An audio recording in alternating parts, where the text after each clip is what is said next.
Good afternoon বন্ধুরা। আমি আজকে আপনাদেরকে ব্যাঙ্গালোর এবং আমাদের পশ্চিমবঙ্গের কিছু তারতম্যের কথা বলবো। ব্যাঙ্গালোর বললাম কারণ আমি ব্যাঙ্গালোরে থাকি, আর পশ্চিমবঙ্গ বললাম এই কারণে কারণ আমি কলকাতার বাসিন্দা নই। আমি প্রত্যন্ত শহরতলিতে জন্মেছি, সেখানেই বড় হয়েছি, সেখানেই আমার বেড়ে ওঠা, আমার স্কুল, আমার সব কিছু ছিল। আমি ছোটবেলা থেকে পশ্চিমবঙ্গে দেখেছিলাম যে একটা কালচার আছে, যেটা হচ্ছে যে দুপুরবেলায় বা সকালবেলায় বা সন্ধেবেলায় যখনই হোক 5-7 জন মিলে একসঙ্গে একটা জায়গায় বসে তাস খেলেন, যেটা ব্যাঙ্গালোরে নেই।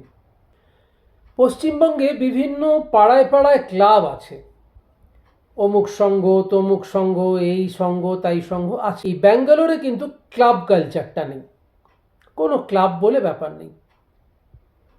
তৃতীয়ত, আমি পশ্চিমবঙ্গে ছোটোবেলায় দেখেছিলাম দিকে দিকে পার্টি অফিস আছে, সে যে কোনো পার্টিরই হতে পারে, পার্টি অফিস আছে এবং পার্টির একটা অ্যাক্টিভিটিস দেখা যায়।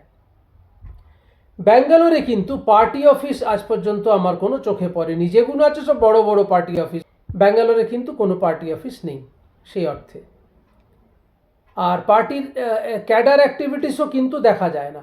মানে আমি নিজে এটা একটা বড় ভিডিও নিয়ে আসবো আপনাদের কাছে, যে ভোটের সময় আমাকে গিয়ে জানতে হয়েছে আমার কি ভোটে নাম উঠেছে, তাহলে তার স্লিপ কই। বিশ্বাস হলো না হয়তো আপনাদের, কেউ আসেনি আমার কাছে। আচ্ছা, এরকম অনেক কালচার যেগুলো আমি ছোটবেলা থেকে কলকাতায় বা পশ্চিমবঙ্গে দেখেছি, এখানে এসে আমি সেগুলো পাইনি। যেমন আরেকটা কালচারের কথা বলি, পশ্চিমবঙ্গে আমাদের ছোটবেলা থেকে দেখেছি পাড়ার চায়ের হয় কাপে চা দিত, না হয়তো কাঁচের গ্লাসে। এখানে কিন্তু সেই ব্যবস্থা নেই। এখানে কোনো চায়ের দোকানই নেই, যা আছে সব বেকারি বা বেকারি। আর এখানে ময়ূরা বেকারি বলে একটা বেকারি আছে, যেটা খুব ফেমাস, প্রচুর ব্রাঞ্চেস আছে এদের এন্টায়ার ব্যাঙ্গালোর জুড়ে। মানে আপনি যেখানেই যাবেন একটা করে ময়ূরা বেকারি পাবেন। আর অন্যান্য বেকারিও আছে, সেখানে চা কফি বিক্রি হয়, ওই দাঁড়িয়ে কেউ খেলো, খেয়ে চলে গেল। মানে একটা সফিস্টিকেটেড ব্যাপার, বড়লোকি ব্যাপার। তো এইটা হচ্ছে ন্যূনতম। এবারের খরচ পাতি সব কিছু এখানে আমি একটা পরে বড় ভিডিওতে নিয়ে আসার চেষ্টা করব আপনাদের। তবে যারা মনে করেন যে ব্যাঙ্গালোর খুব সুখের জায়গা, প্র্যাকটিক্যালি সেটা কিন্তু নয়। আমি এরকম আরও সুন্দর সুন্দর তথ্য নিয়ে আসবো একটা বড় ভিডিওতে। ব্যাঙ্গালোরের সুবিধে এবং অসুবিধের তথ্যগুলো আমি নিয়ে আসার চেষ্টা করব।